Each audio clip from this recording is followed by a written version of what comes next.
ప్రియ సంఘమునకు ప్రేమ వందనాలు తెలియజేసుకుంటున్నాను.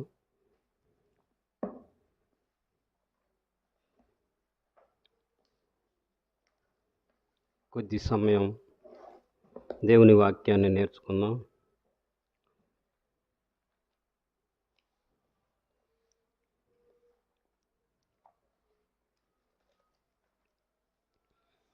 ఫిలిప్పీలకు రాసిన పత్రిక పరిశుద్ధ గ్రంథంలో నుంచి ఫిలిప్పీలకు రాసిన పత్రిక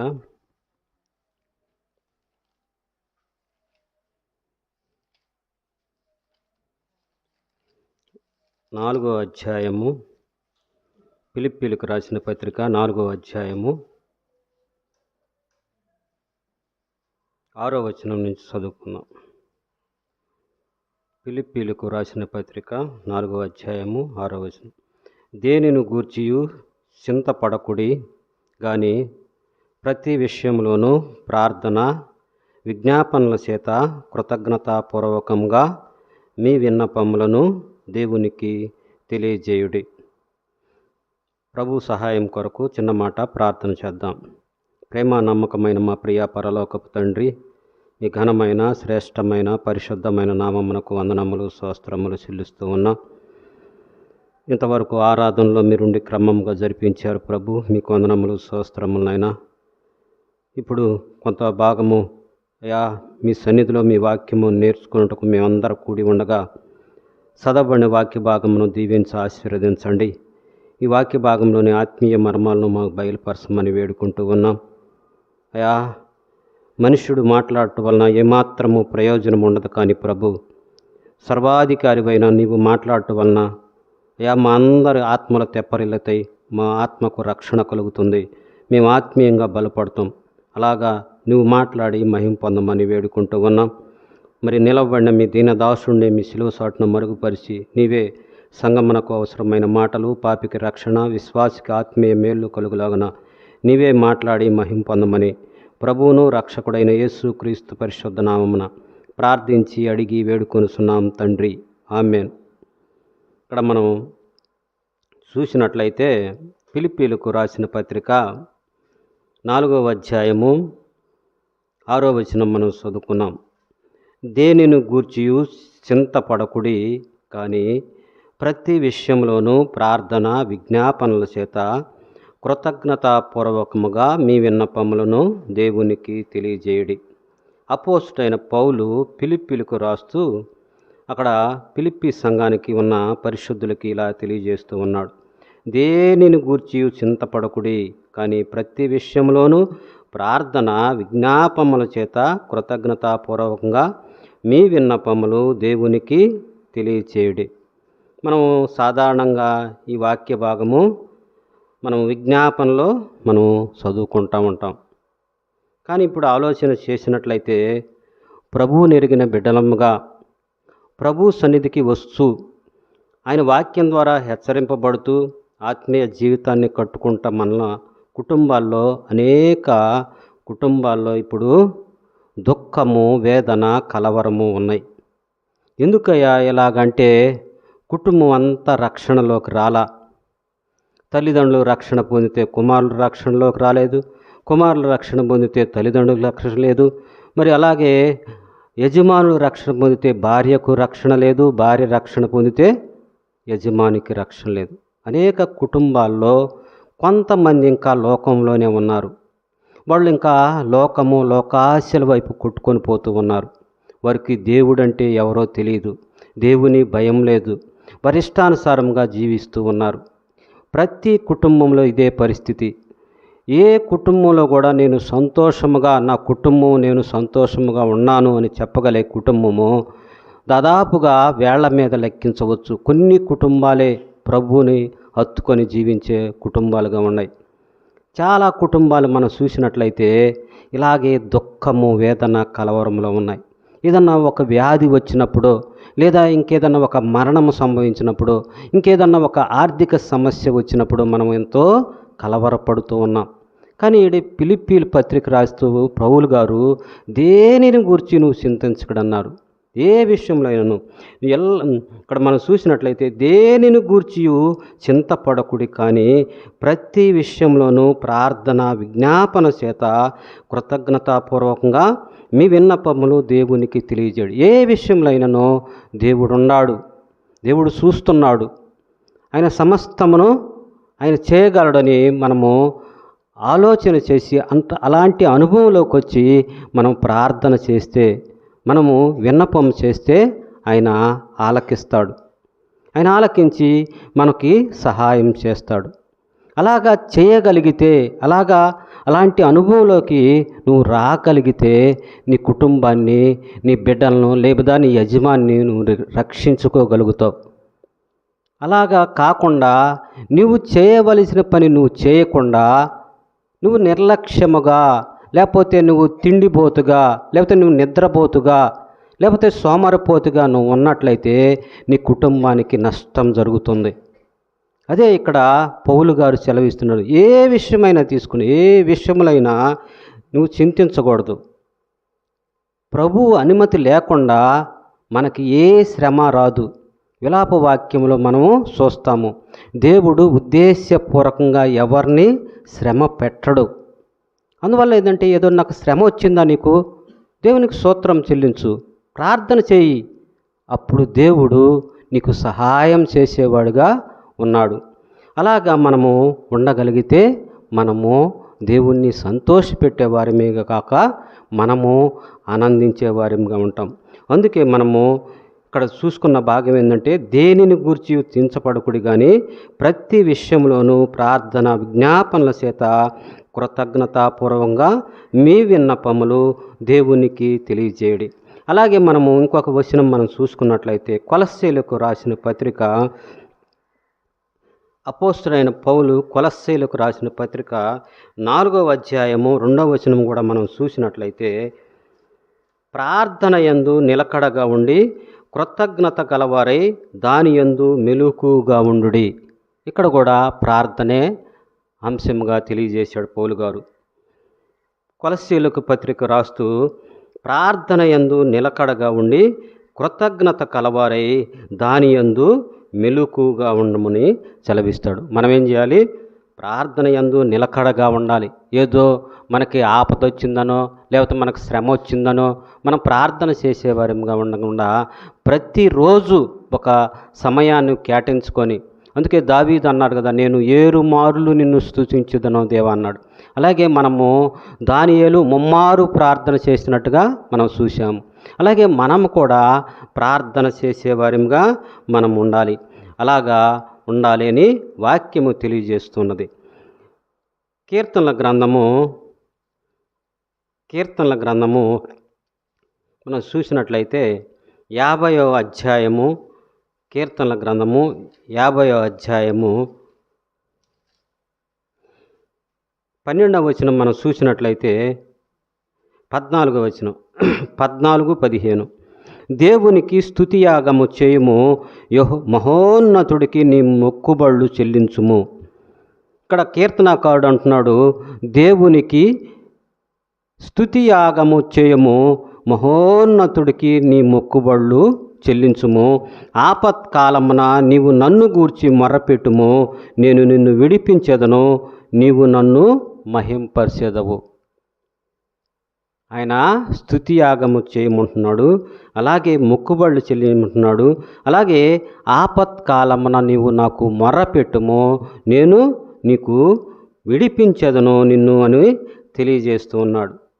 అలాగే మనం చూసినట్లయితే కీర్తనల గ్రంథంలోనే 56వ అధ్యాయం మనం చూసినట్లయితే, కీర్తనల గ్రంథము 56 మనం చూసినట్లయితే 12వ వచనం, కీర్తనల గ్రంథము 56:12, దేవా నీవు మరణములో నుండి నా ప్రాణమును తప్పించి ఉన్నావు, నేను జీవపు వెలుగులో దేవుని సన్నిధిని సంచరించునట్లు జారి పడకుండా నీవు నా పాదములను తప్పించి ఉన్నావు. మనం ఎందుకు దేవునికి స్తుతియాగము చేయాలి? ఎందుకు మనం మొక్కుబళ్ళు చెల్లించాలి? ఎందుకు మనం మొరపెట్టాలంటే కీర్తనాకారుడు ఇక్కడ తెలియజేశాడు, దేవా నీవు మరణములో నుండి నా ప్రాణమును తప్పించావు, మరణములో నుండి నా ప్రాణమును తప్పించావు. అలాగే నేను జీవపు వెలుగులో దేవుని సన్నిధిని సంచరించున్నట్లు జారి పడకుండా నీవు నా పాదములను తప్పించి ఉన్నావు. మన ప్రాణమును రక్షించింది ఎవరు? మన ప్రభు.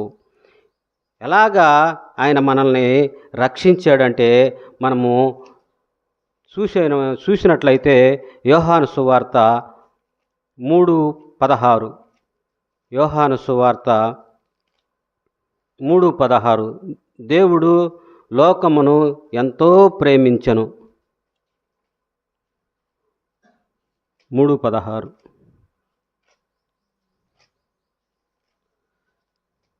దేవుడు లోకమును ఎంతో ప్రేమించెను, కాగా ఆయన తన అద్వితీయ కుమారునిగా పుట్టిన వాని యందు విశ్వాసముంచు ప్రతి వాడును నశింపక నిత్య జీవం పొందినట్లు ఆయనను అనుగ్రహించెను. ఎట్లాగా మనం ప్రాణం రక్షించాడయ్యా అంటే ఆయన దేవుడు లోకమును ఎంతో ప్రేమించాడు. ఎంతో అంటే అది చెప్పలేని వర్ణింపలేనిది అగాపే ప్రేమ. ఈ మన ప్రేమలు, ఈ లోకంలో మన ప్రేమలు అవసరతను బట్టి ఉంటాయి, స్వార్థంతో కూడి ఉంటాయి. కొన్ని ప్రేమలు కొంతకాలం వరకే ఉంటాయి, కానీ దేవుడు లోకమును ఎంతో ప్రేమించాడు. అందుకే మనం ఇర్మియా గ్రంథంలో చూస్తాము, శాశ్వతమైన ప్రేమతో నిన్ను విడువక ఎడబాయక ప్రేమిస్తున్నానని సెలవిచ్చాడు. దేవుడు విడువక ఎడబాయక ప్రేమిస్తున్నానని సెలవిచ్చాడు. అలాగే మనం యెషయా గ్రంథంలో చూసినట్లయితే, ఒక తల్లి తన బిడ్డను మరుసును కానీ నేను నిన్ను మరువనము, చూడుము నిన్ను నా అరచేతుల్లో చెక్కుకున్నానని సెలవిచ్చాడు దేవుడు. అరచేతుల్లో చెక్కుకున్నాడంటే అరచేతి ప్రతిరోజు ప్రభువు చూసుకుంటాడు. మనం ఎక్కడున్నాం? ఆయన అరచేతిలో ఉన్నాము.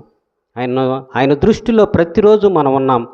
అలాగే మనము యోబు గ్రంథంలో మనం చూసినట్లయితే, ప్రతి మనుష్యుడు నిన్ను తెలుసుకోవాలని నీవు వాడి చేతిని ముద్రించి వాడి చేతిని బిగించావంటాడు. అంటే మన హస్తము మనం చూసుకున్నట్లయితే ప్రభువు మనలో ఉన్నాడు.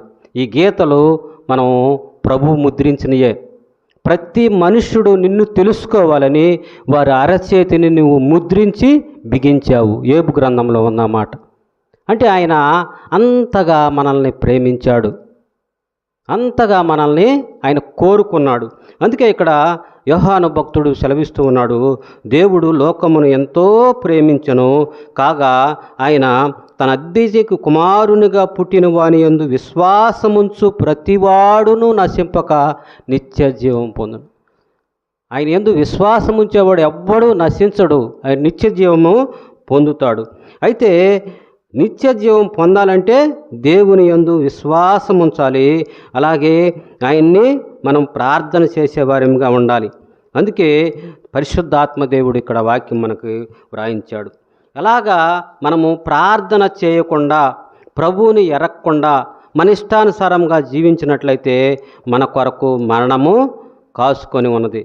అదే యెహెజ్కేలు గ్రంథంలో పరిశుద్ధాత్మ దేవుడు వ్రాయించాడు. 18వ యెహెజ్కేలు గ్రంథము 18వ అధ్యాయము 32వ వచనం మనం చూసినట్లయితే,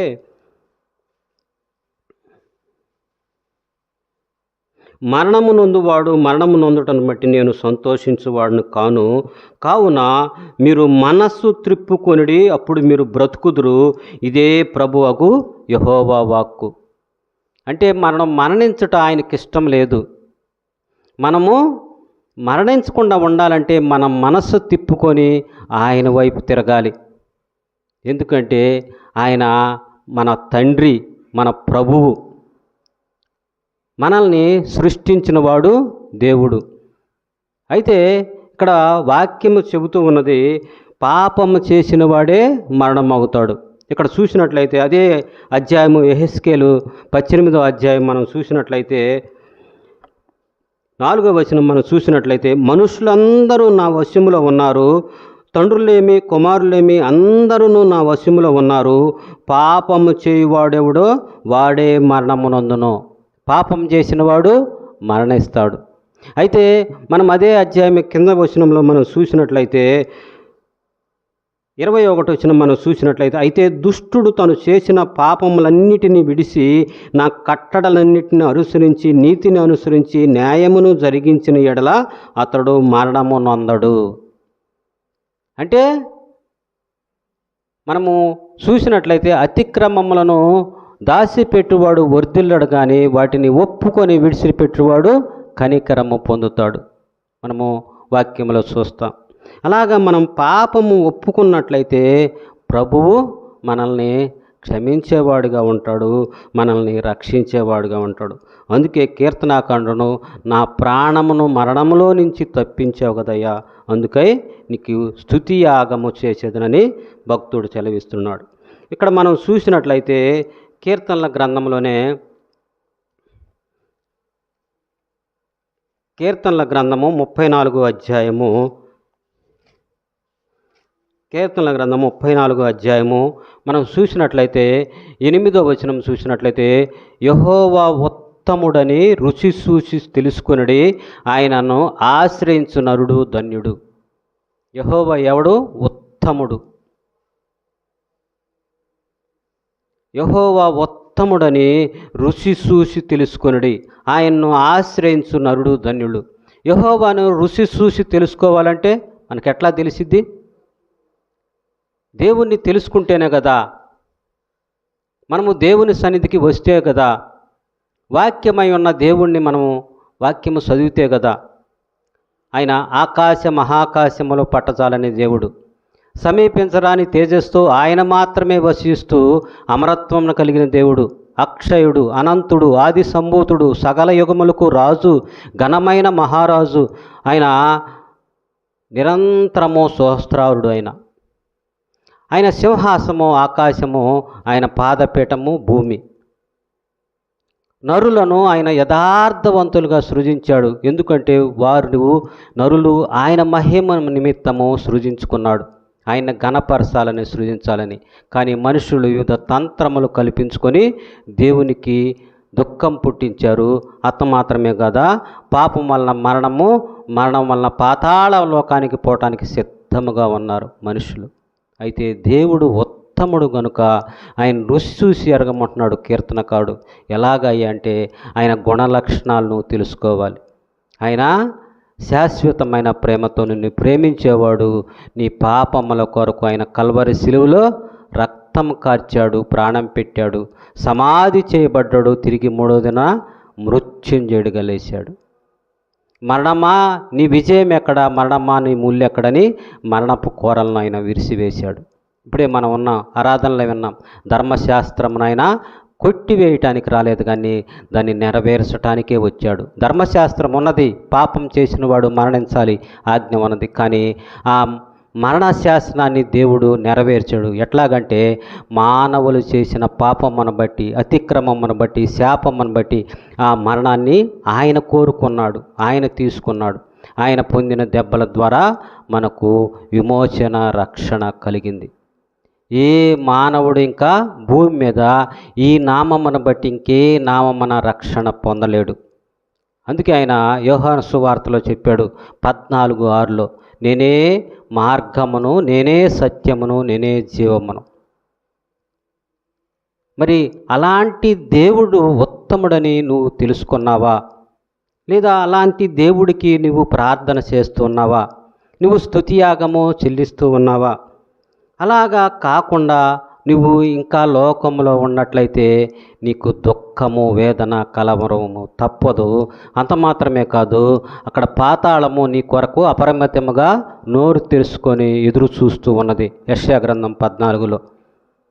అందులో ఘనులు, సామాన్యులు, గొల్లశేషువారు అందరూ పడిపోతూ ఉంటారు. ఈ 12 అదే 30 కీర్తనలో 34 అధ్యాయము మనము చూసినట్లయితే 18వ వచనం మనం చూసినట్లయితే, విరిగిన హృదయం గలవారికి యెహోవా ఆపన్నుడు, నలిగిన మనస్సు గలవారిని ఆయన రక్షించును. మనం విరగాలి, మన మనస్సు విరగాలి. ఇప్పుడు మామూలుగా మనం చూసుకున్నట్లయితే మన మనస్సు విరగదు. ఏదో ఒక శ్రమ వచ్చినప్పుడు, ఏదో ఒక కష్టం వచ్చినప్పుడు, ఆర్థిక సమస్య వచ్చినప్పుడు, ఏదో ఒక దేవుని తీర్పు మన మీదకు వచ్చినప్పుడే మనం విరుగుతాం. యెషయా గ్రంథము మనం చూసినట్లయితే 26వ అధ్యాయము 9వ వచనం మనం చూసినట్లయితే, ఆయన తీర్పులు లోకానికి రాగా లోక నివాసులు నీతిని నేర్చుకుంటారు. అదే కదా మనం ఇప్పుడు దాకా మనం నేర్చుకున్నాం. నినివే పట్టణం మీదకి దేవుని ఉగ్రత రాబోతుందని తెలియజేసినప్పుడు వారందరూ దేవుని సన్నిధిలో పశ్చాత్తాపడ్డారు. అంతకుముందు వాళ్ళు ఎలాగా ఉన్నారు? బలాత్కారులు, దుర్మార్గులు, దొంగలు. అలాంటి నినివే పట్టణము వాళ్ళకి ఆ పాపము దేవుని సన్నిధి గొప్పగా ఉన్నదంట. అందుకే ఆయన తీర్పు ప్రకటించారు. తీర్పు వచ్చినప్పుడు వాళ్ళందరూ దేవుని సన్నిధిలో పశ్చాత్తాపడ్డారు.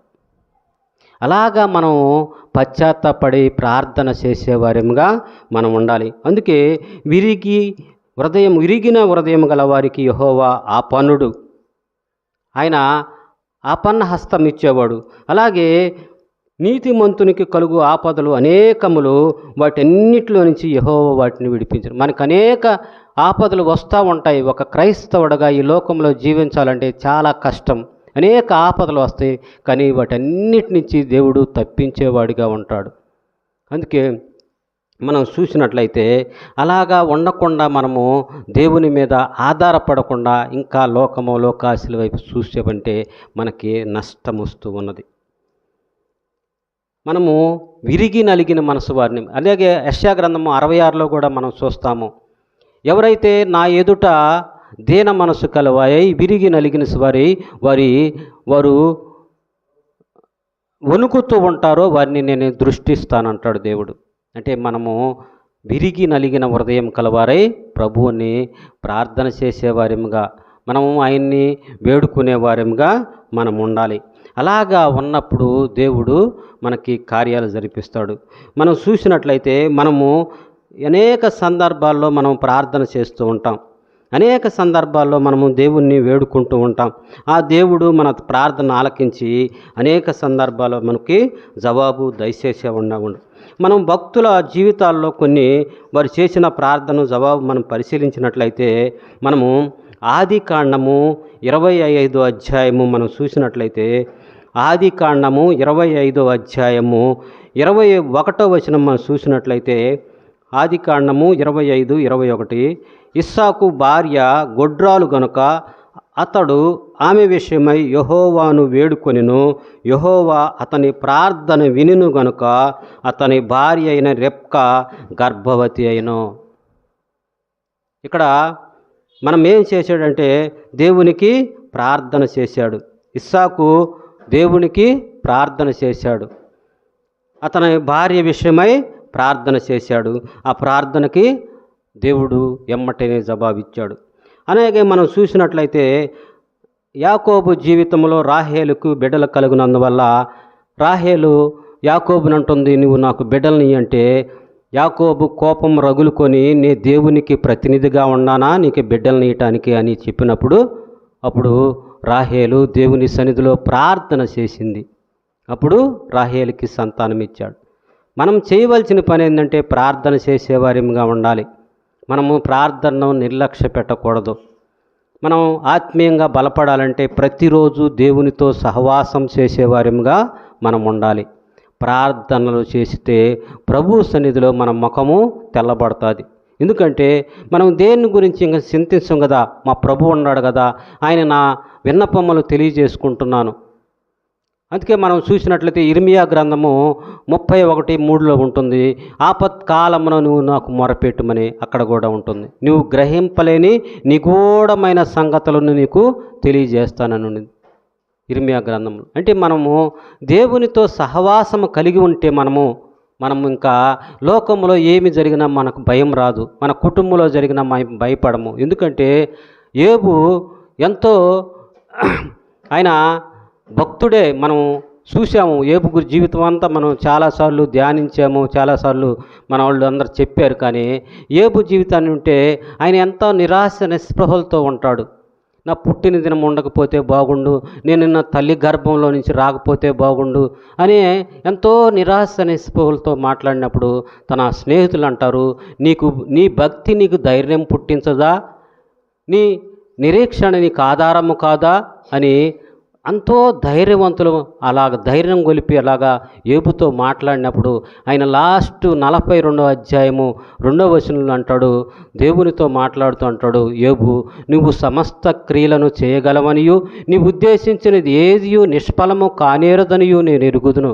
అంటే ఏబి విషయంలో దేవుడు అనుమతించాడు అపవాదికి యోబుని శ్రమ పెట్టమని దేవుడు అనుమతించాడు. దేవుడు అనుమతితోనే ఈ యోబుకి శ్రమ వచ్చింది.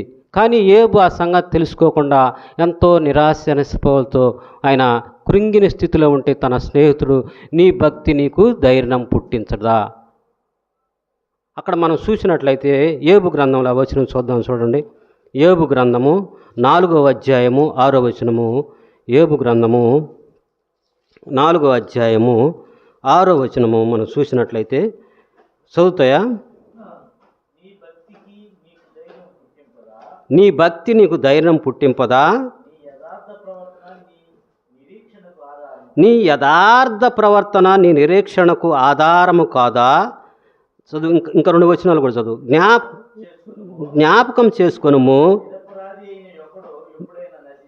నిరపరాధి అయిన ఎవడు ఎక్కడైనను నశించినా, యథార్థవర్తనలు ఎక్కడైనా నిర్మూలమైరా. నేను చూసినంత వరకు అక్రమమును దున్ని కీడును విత్తువారు దానినే కోయుదురు. చూడు చాలు, అక్రమము దున్ని కీడును విత్తువారు దాన్నే కోస్తారు. కానీ నువ్వు దేవుని సన్నిధిలో భక్తిగా ప్రార్థనలు చేస్తూ ఉంటే నువ్వు ఎట్లా నిర్మూలమవుతావు? నీ భక్తి నీకు నిరీక్షణ కాదా అని తన స్నేహితుడు హెచ్చరించాడు. నీ యథార్థ ప్రవర్తన నీకు నిరీక్షణ కాదా. ఎంత ఆదరణ మాటలు తన స్నేహితుడు చెప్పాడు యోబుకి.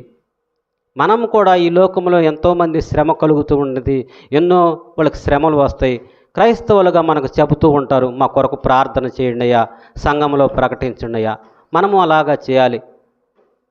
ప్రతి విజ్ఞాపన కూడికలో భాస్కరరావు ప్రకటిస్తూ ఉన్నారు, వివాహాల కొరకు ప్రార్థన చేయండి, గర్భఫలం కొరకు ప్రార్థన చేయండి, అలాగే ఉద్యోగాల కొరకు ప్రార్థన చేయండి. లేదా కొంతమంది వాళ్ళు అడిగినప్పుడు పలానోళ్ళు ప్రార్థన అవసరతలు అడిగి వారి కొరకు ప్రార్థన చేయండి అంటారు. మీరు ఎంతమంది ప్రార్థన చేస్తున్నారో తెలియదు, కానీ ప్రతిరోజు ప్రార్థన చేసేవారిగా, మన వ్యక్తిగత ప్రార్థన చేసేవారిగా ఉండాలి. మన ప్రార్థనను దేవుడు ఆలకిస్తాడు. అందుకే మనం పేతురు పత్రికలో మనం చూస్తాం కదా, ప్రభు కన్నులు నీతిమంతుల మీద ఉన్నవి, ఆయన చెవులు వారి ప్రార్థనల వైపు ఉన్నవి. అలాగే మనం నీతిమంతులము ఎలాగా నీతిమంతులమయ్యామంటే మన పాపములను ఒప్పుకొని ఆయన రక్తముతో కడగబడ్డాం, అందువలన మనం నీతిమంతులమి. అలాగా నీతిమంతున ప్రార్థన యథార్థమైనది, బలము గలదైనది వాక్యం చెబుతుంది. అందువల్ల మనం చేసే ప్రతి ప్రార్థనను దేవుడు ఆలకిస్తాడు. తగిన సమయమందు దేవుడు వారిని దర్శిస్తాడు, వారి రక్షణలోకి వస్తారు. ఇక్కడ మనం చూసినట్లయితే అలాగా మనము ప్రార్థన చేసేవారిగా ఉండాలి. అపోస్తుల కార్యము మనం చూసినట్లయితే ఇక్కడ ఇంకొక భక్తుడు మనకి కనపడతాడు. అపోస్తుల కార్యములు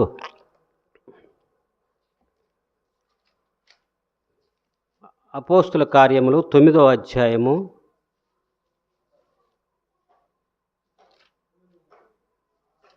36వ వచనం. మరియు ఎప్పేలో తబితా అను ఒక శిష్యురాలు ఉండెను, ఆమెకు భాషాంతరమున దోర్కా అని పేరు. ఆమె సత్క్రియల యందు ధర్మకార్యములు బహుగా చేసి ఉండెను. ఇక్కడ మనకి ఒక సహోదరి కనపడుతుంది, ఆమె పేరు తబితా. అలాగే భాషాంతరం ఆమె పేరు దోర్కా. ఆమె చాలా ధర్మకార్యములు సత్కార్యములు చేసిందని పరిశుద్ధ గ్రంథంలో వ్రాయించారు. అలాగే ఆమె ఒకసారి శ్రమ కాయిలా పడింది, అంటే కొంచెం జబ్బు పడింది, ఆమె చనిపోయింది.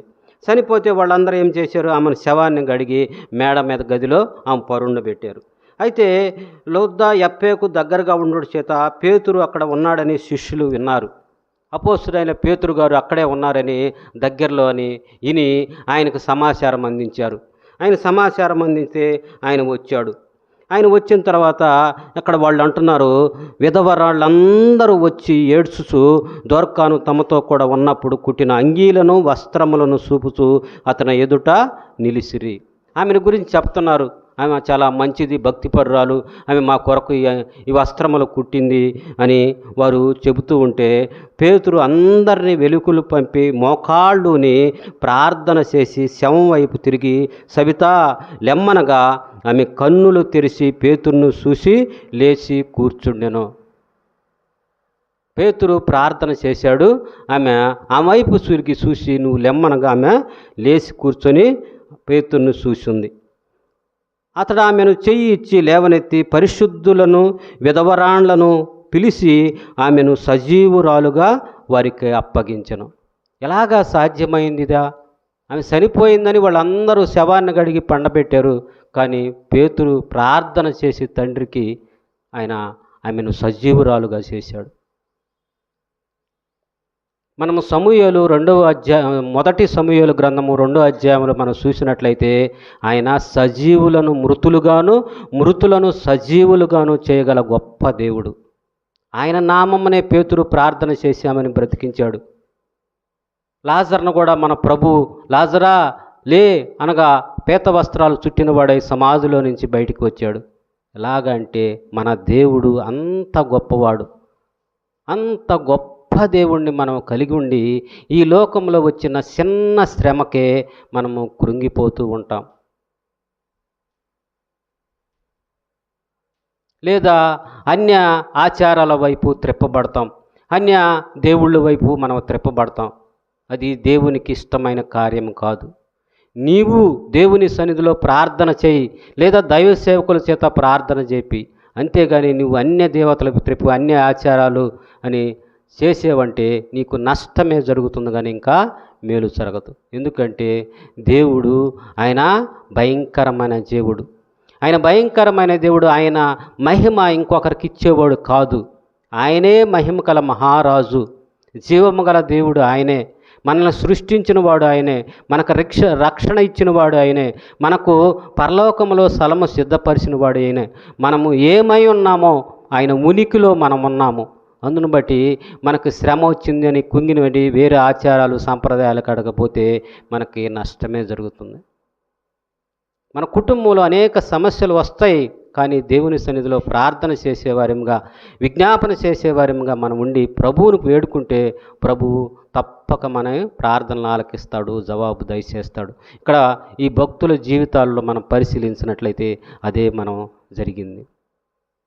అందును బట్టి చాలామంది కుటుంబంలో శ్రమ వచ్చినప్పుడు ఏదో పస్తి వేపియాలనో, లేకపోతే వేరే ఏదో వాళ్ళు భూత వైద్యుల దగ్గరికి వెళ్ళారనో, లేకపోతే ఇంకా నిమ్మకాయలు దొక్కారనో, అవన్నీ ఒట్టి బోటకము, అవన్నీ ఒట్టి మాటలు. చెరసాల నాయకుడు ఏమంటాడు? అయ్యరారా రక్షణ పొందుటకు నేనేం చేయాలన్నప్పుడు వాళ్ళు ఏమంటారు? నీవు దేవుని యందు విశ్వాసముంచుము, నీవును నీ కుటుంబం రక్షింపబడిద్ది. దేవుని యందు విశ్వాసం ఉంచాలి, కానీ నువ్వు వేరే దగ్గరికి పోయి వాళ్ళు సలహా అడిగి వాళ్ళు చెప్పినట్టు చేస్తే దేవునికి దుఃఖం ఉండిద్ది. ఈ నా సహోదరుని నేను రక్షించుకున్నాను, రక్తముతో నేను విలువ పెట్టి కొన్నాను, మరి ఈ సహోదరికి శ్రమ వచ్చింది, నన్ను ప్రార్థన చేయకుండా ఇంకా వేరే దేవుళ్ళు దేవతలు ఆశ్రయిస్తుందని వారు ప్రభు ఎంతో దుఃఖిస్తాడు. అలా దేవుని వాక్యమునకు విరుద్ధమైన పనులు మనం చేయకూడదు. మనం చూసినట్లయితే ఇక్కడ యోనా గ్రంథంలో నిన్న భాస్కరరావు ఇప్పుడు కూడా జ్ఞాపకం చేశాడు. మనం అదే వచనము యోవేలు గ్రంథంలో మనం చూద్దాము. యోవేలు గ్రంథంలో ఒక మాట చెప్పి మనం ముగిద్దాం. యోవేలు గ్రంథము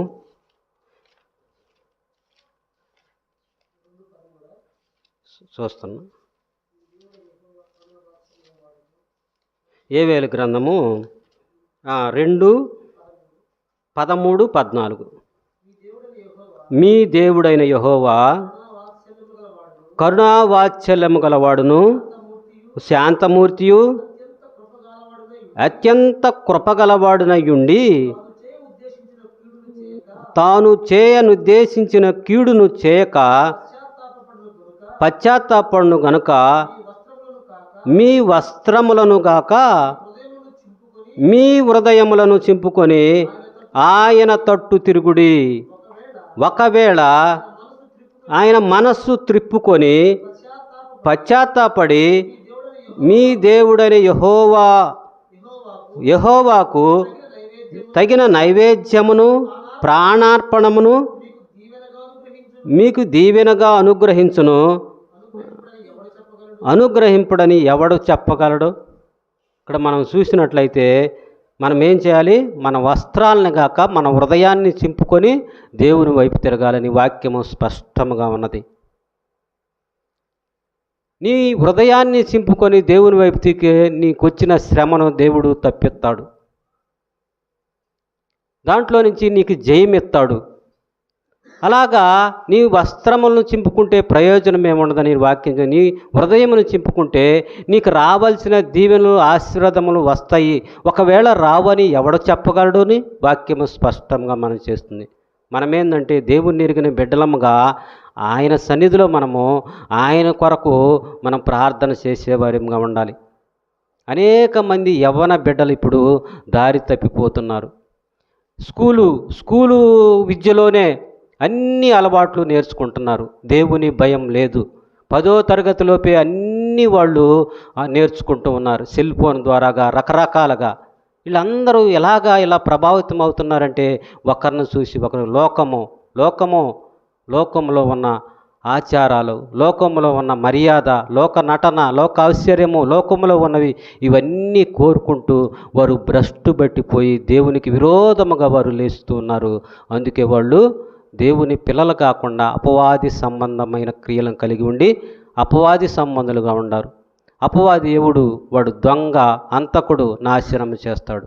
నాశనము చేసిందాకా వాడు వదిలిపెట్టు. ఈనాడు కుటుంబాల్లో అదే జరుగుతుంది. అందుకే క్రైస్తవ సమాజముగా మనం మేల్కొని దేవుని సన్నిధిలో ప్రార్థన చేసేవారిగా ఉండాలి. అందుకే మనం విలాప వాక్యంలో మనం చూస్తాము 2:19, నీవు రేయి మొదటి జామున లేచి దేవుని సన్నిధిలో నీ హృదయమును కొమ్మరించము, నీ పసిపిల్లల ప్రాణం కొరకు నీ చేతులు ఆయన తట్టు ఎత్తుమని వాక్యం చెబుతున్నది. అలాగా చేయగలిగితే నీ కుటుంబాన్ని నువ్వు రక్షించుకుంటావు, నీ యజమాని నువ్వు రక్షించుకుంటావు. అలాగా చేయలేకపోతే నష్టపోతావు. అందుకే పరిశుద్ధాత్మ దేవుడు మనతో మాట్లాడుతూ ఉండగా ఈ వాక్యములను మనం హెచ్చరికగా చూసుకొని మనం ఏ స్థితిలో ఉన్నామో, మన కుటుంబం ఏ స్థితిలో ఉన్నదో ఒకసారి ఆలోచన చేసి గ్రహించుకొని దేవుని సన్నిధిలో ప్రార్థన చేసేవారిగా ఉండాలి. అందుకే ఆయన అంటాడు కదా, నా నామమున ప్రార్థన చేయి వారిని అందరినీ నేను రక్షిస్తాడు. అదే యోవేలు గ్రంథములో చివరిలో ఉంది ఆ మాట. ఆయన నామమున ప్రార్థన చేసేవారు అందరినీ రక్షిస్తాడు. అంత గొప్ప దేవుడు మనకుండగా ఇంకా మనకెందుకు దుఃఖము, మనకెందుకు వేదన, మనకెందుకు కలవరము? ఈ క్షణము చనిపోతే నేను ప్రభు సన్నిధిలో ఉంటాను అనే అనుభవంలోకి ప్రతి ఒక్కరూ వచ్చినట్లయితే ఎంతో ప్రభు సంతోషిస్తూ ఉంటాడు. ఎందుకంటే ఈ లోకము శాశ్వతమైనది కాదు. ఎప్పుడు ఏమి జరుగునో మనకు తెలియదు. అందుకే మనము ఆ దినము సమీపించిన కొలది మనము సిద్ధపాటు కలిగి ఉండాలి. రాత్రి గడిచి చాలా కాలమైనది, వెలుగు వచ్చింది, మనం వెలుగు సంబంధుల వలె ఉండాలని వాక్యం చెబుతూ ఉండగా అలాగా ఉండి మన కుటుంబాలను కట్టుకొని మన బిడ్డలను మన యజమానులను రక్షించుకునేవారుగా మనం ఉండాలని ప్రేమతో ప్రభు మనల్ని హెచ్చరిస్తూ ఉండగా అలాగా ఉండాలని ప్రభు పేరట మనవి చేసుకుంటున్నాం. దేవుడి వాక్యమును దీవించునుగాక. మరి